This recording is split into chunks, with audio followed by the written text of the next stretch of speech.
korban coupling bodong yang ada ratusan orang itu kan kemarin sudah melapor ke Mmm.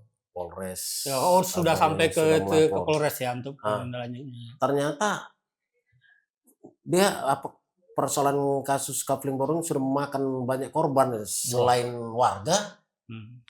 juga marketingnya juga ikut menjadi korban penipuan dari PT Era Cipta itu.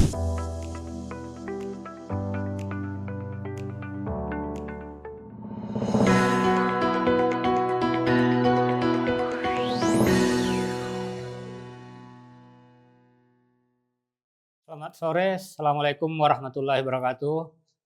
Bertemu lagi kami di Hot News edisi 10 Juli 2025. Pada sore hari ini kita akan membahas ada beberapa hal yang sangat menarik yang untuk kita nantikan di edisi cetak besok dan yang kami rangkum dari sejumlah berita yang dirangkum redaksi, ada beberapa yang akan kita bahas pada hari ini. Di tengah kita telah hadir teman kita Pak Iman selaku redaktur online dan juga cetak, yang akan kita berbincang-bincang terkait dengan berita-berita yang lagi hangat yang akan kita perbincangkan pada sore ini. Baik Pak Iman, hari ini sepertinya ada berita menarik lagi nih terkait dengan soal coupling bodong itu daerah Sulung itu. Oh ya, Gimana menurut Iman dalam pengamatan beberapa hari ini setelah. jadi korban coupling bodong yang ada ratusan orang itu kan kemarin sudah melapor ke Hmm.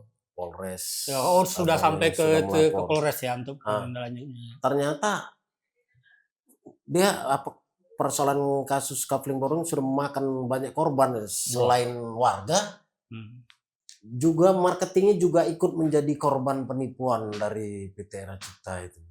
Oh, jadi sekali dia sebagai marketing juga Iya, selaku jadi korban juga iya karena dia jadi tergiur juga korban dia? karena Hmm. mereka berdua mengira korbannya ada 2 orang dari Mhm. marketing, mereka berdua, eee, status lahannya itu legal, jadi mereka Mmm. ikut membeli di situ, Oh. ikut membeli dan ternyata mereka juga ikut tertipu dan mereka akan membuat laporan juga Oh. ke Oh. Polres Tabarelang. Oh, jadi mereka juga selama ini bahwa yakin betul bahwa Itu coupling yang mereka promosikan ke warga itu betul-betul legal, legal ya, dan ternyata faktanya di kemudian hari ternyata ilegal, ilegal ya. iya, Oh iya, iya. menarik ini, menarik. Ya mudah-mudahan yang yang jadi korban itu bisa mendapatkan solusi dan Ya, pihak aparat khususnya dari Polresta bisa langsung bertindak ya sehingga pelaku itu bisa segera ditangani ya gitu iya, ya. bisa Oh iya, mempertanggungjawabkan iya, perbuatannya lah. iya karena setidaknya sangat sangat merugikan banyak konsumen yang akan membangun di coupling itu ternyata. Dan ini pun saya lihat bahwa dari pihak pihak BP sendiri, BP Batam sendiri sudah juga membuat pernyataan bahwa warga memang betul-betul dihimbau untuk tidak tidak Ya, asal mmm, membeli dan tidak, langsung percaya kalau ada iming-iming, iya, coupling-coupling gitu ya, benar Pak, ya. benar sekali. Karena Mhm. memang alokasi lahan untuk kafling itu 2016 ya, sudah Udah nggak sudah lagi ada ya, tidak dikeluarkan nggak lagi oleh BP iya Batam. betul betul. Mhm. Nah kemudian yang menarik juga terkait soal SPMB ini tuh untuk tingkat SD, SMP, bahkan SLTA. Bahkan kalau kita tahu kita lihat beberapa hari belakangan ini ada, ada sekolah yang di SMA itu dijadikan jadi SMK untuk menampung, Baik, ya karena siswa, tingkat tingkat peminatnya peminatnya di SMK lebih lebih banyak, banyak, jadi dikonversi lah itu dari dikonversi ke SMA ke SMA ke SMK, SMK. baik.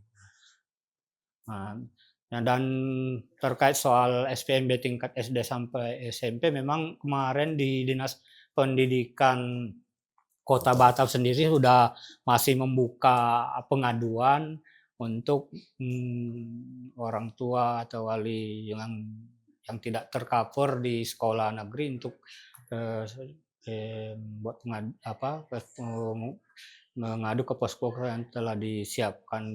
Kemarin saya lihat di Dinas Pendidikan sendiri, kebetulan saya kemarin ke Dinas Pendidikan melihat bahwa memang ada beberapa orang tua siswa yang masih tidak tertampung di sekolah negeri. Namun kemarin masukan dari Dinas Pendidikan bahwa kalau tidak terampung di sekolah negeri setempat mereka masih ada kuota di sekolah negeri lain bisa ditransfer ke sana. Baik.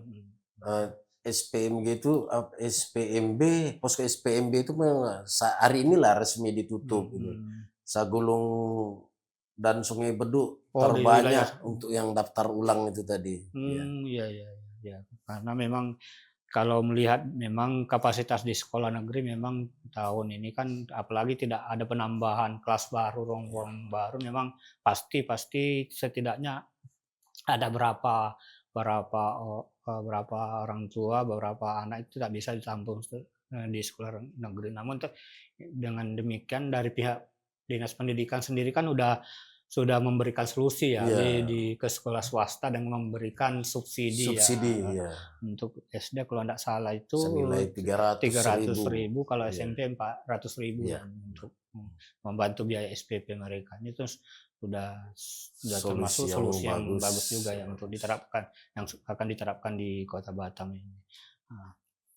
Barangkali yang lain selain dua yang topik menarik itu apa saja apalagi yang itu kasus perampokan. Wah itu baru itu informasi baru itu kalau soal itu ya. Ada perompakan di laut ya apa? Iya, di laut. Iya itu salah satu berita yang hot ya, yang paling hot yang besok kita sajikan dicetak lah. Iyalah, oke.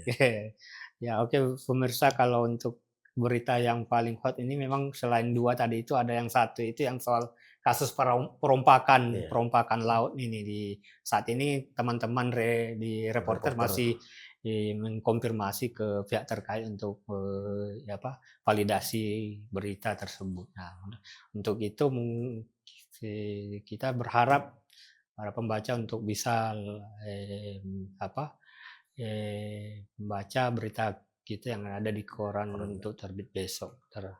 Dan mungkin selain itu ada berita-berita apa saja nih selain ini ada yang ini yang masuk ke redaksi ada ekspor ke AS tertekan, Kadin Batam ingatkan resiko PHK dan investor kabur. Oh ya terkait apa itu terus ya. Ada juga ini BP Batam benahi sistem RSBP, incar predikat rumah sakit unggulan. Untuk menekan bahwa warga kita tidak lari berobat ke luar negeri ya bagus juga. Standar internasional lah. Standar. Juga Kapolres sebut penggusuran di Rempang sudah sesuai dengan prosedur. Oh ya kemarin juga ada beritanya itu bahwa memang ada keluhan lagi dari masyarakat sana bahwa seolah-olah mereka tidak ada pemberitaan sebelumnya ya, tapi ternyata dari pihak kepolisian bahwa itu sudah sesuai dengan prosedur portab yang ada. Satu lagi ini kurir sabu antar provinsi ditangkap di Bandara Hang Nadim. Oh itu di dalam persidangan ya Ini nanti ada beritanya buat besok. Oh iya. Yang ditangkap di Bandara Hang Nadim. Oke. Baik, barangkali cukup sekian yang bisa kami paparkan pada sore hari ini. Untuk lebih lengkapnya, pembaca Batam Post bisa membaca langsung di edisi cetak besok 10 Juli 2025. Dan kita juga bisa membaca di edisi digital Batam Post, edisi digital koran Batam Post hanya dengan membayar Rp50.000 Anda sudah bisa membaca di edisi digital. Barangkali itu yang dapat kami sampaikan. Saya mohon pamit dengan Jamil dan sebelah saya Iman Wahyudi undur diri. Assalamualaikum warahmatullahi wabarakatuh.